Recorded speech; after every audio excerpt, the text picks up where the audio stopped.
नमः शिवाय भक्तों, आप सभी का स्वागत है हमारे चैनल भक्ति सागर में।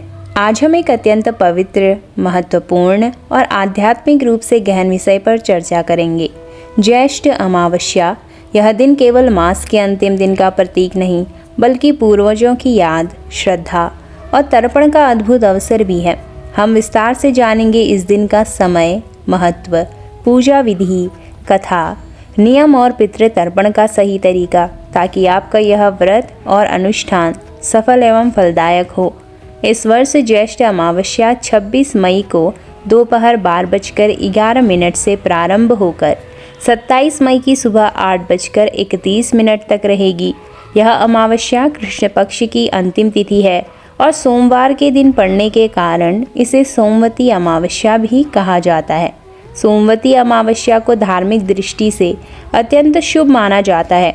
इस दिन किए गए व्रत, पूजा और तर्पण से विशेष फल प्राप्त होते हैं। ज्योतिष एवं धर्मशास्त्र के अनुसार अमावस्या को अंधकार का प्रतीक माना जाता है, लेकिन वहीं यह आध्यात्मिक शुद्धि, पितृ तर्पण और मोक्ष का एक द्वार भी है। पुराणों में उल्लेख है कि अमावस्या के दिन पितरों का स्मरण और तर्पण करने से उनकी आत्मा को शांति मिलती है। मृत आत्माएं अपने परिवार की रक्षा करती हैं और वंश की समृद्धि बनी रहती है। इसलिए यह दिन पितृपक्ष के बाद सबसे अधिक महत्वपूर्ण माना गया है।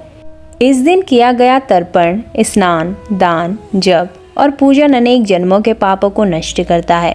जो व्यक्ति इस दिन श्रद्धा भाव से जलदान, अन्नदान और पितरों के निर्मित पूजा करता है, उसे पितृदोष से मुक्ति मिलती है और पितरों का आशीर्वाद प्राप्त होता है। यह तिथि विशेष रूप से उन लोगों के लिए भी महत्वपूर्ण है जिन्हें जीवन में रुकावटें, परेशानियां या संतान से संबंधित कष्ट हो रहे हैं। अब बात करते हैं इस दिन की पूजा विधि की। ब्रह्म मुहूर्त में उठकर स्नान करें। संभव हो तो गंगा जल या किसी पवित्र नदी में स्नान करना अत्यंत फलदायी माना गया है। यदि संभव न हो तो घर पर ही जल में गंगा जल मिलाकर स्नान करें। स्नान के बाद पितरों के नाम का संकल्प लें, फिर दक्षिण दिशा की ओर मुख करके तर्पण करें। जल में तिल, काले तिल और पुष्प डालकर तर्पण करें। इसके पश्चात अपने कुल के दिवंगत आत्माओं के लिए दीप प्रज्वलित करें और उन्हें भोजन अर्पित करें, जिसे पिंडदान भी कहा जाता है। पिंडदान में चावल, तिल, गाय का दूध, शहद और घी का प्रयोग करें। यह कार्य यदि पीपल के वृक्ष के नीचे किया जाए तो विशेष फल मिलता है। इस दिन पीपल की पूजा भी बहुत ही शुभ मानी जाती है। पीपल के वृक्ष को जल चढ़ाएं, दीपक जलाएं और परिक्रमा करें। साथ ही साथ ओम नमो भगवते वासुदेवाय मंत्र का जप करें। ऐसा करने से पितृ प्रसन्न होते हैं और परिवार में सुख शांति बनी रहती है। इस दिन भोजन में सात्विक और पवित्र वस्तुओं का ही उपयोग करें। प्याज, लहसुन, मांस, मदिरा का पूरी तरह त्याग करें। अब कुछ विशेष बातें हैं जो इस दिन ज़रूर ध्यान रखें। बिना स्नान के किसी भी पूजा में न बैठें। पितरों को स्मरण करते समय अशुद्ध वस्त्र धारण न करें। तर्पण करते समय मन और वाणी दोनों को शुद्ध रखें। जिस घर में नियमित पिंडदान या तर्पण नहीं होता, वहाँ पितृदोष बना रहता है।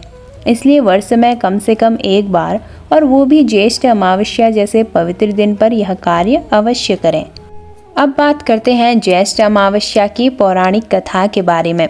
आखिर इसकी पौराणिक कथा क्या कहती है? बहुत प्राचीन समय की बात है। एक बार राजा दिलीप की पत्नी सुदक्षिणा ने घोर तप किया था ताकि उन्हें संतान की प्राप्ति हो। उन्हें यह तप ज्येष्ठ मास की अमावस्या तिथि पर करने का निर्देश मिला था। इस अमावस्या पर किए गए व्रत और तर्पण से न केवल उन्हें पुत्र की प्राप्ति हुई, बल्कि उनके पितृगण भी संतुष्ट हो गए। पुराणों में यह कथा भी मिलती है कि एक ब्राह्मण की कन्या, जिसका नाम पद्मावती था, वह हर अमावस्या को पवित्र नदी में स्नान करके पितरों के नाम दीपदान व तर्पण करती थी। उसने कभी विवाह नहीं किया और जीवन भर ब्रह्मचर्य व्रत रखकर अपने पितरों की आत्मा की शांति के लिए कर्म करती रही। जब उसकी मृत्यु हुई तो यमराज स्वयं उसे लेने आए, परंतु उसके पुण्य इतने अधिक थे कि यमराज ने उसे वरदान दिया, जिसने भी ज्येष्ठ अमावस्या के दिन तर्पण और व्रत किया, उसे तुम जैसा पुण्य और मोक्ष मिलेगा। एक अन्य कथा में महाभारत काल की एक घटना भी आती है, जब कुंती अपने पुत्रों के साथ वनवास में थी, तब ज्येष्ठ अमावस्या पर कुंती ने वटवृक्ष की छाया में बैठकर पितरों का तर्पण किया था। उन्होंने पांडवों की रक्षा और पूर्वजों की कृपा हेतु ब्राह्मणों को अन्न, वस्त्र और दक्षिणा दी।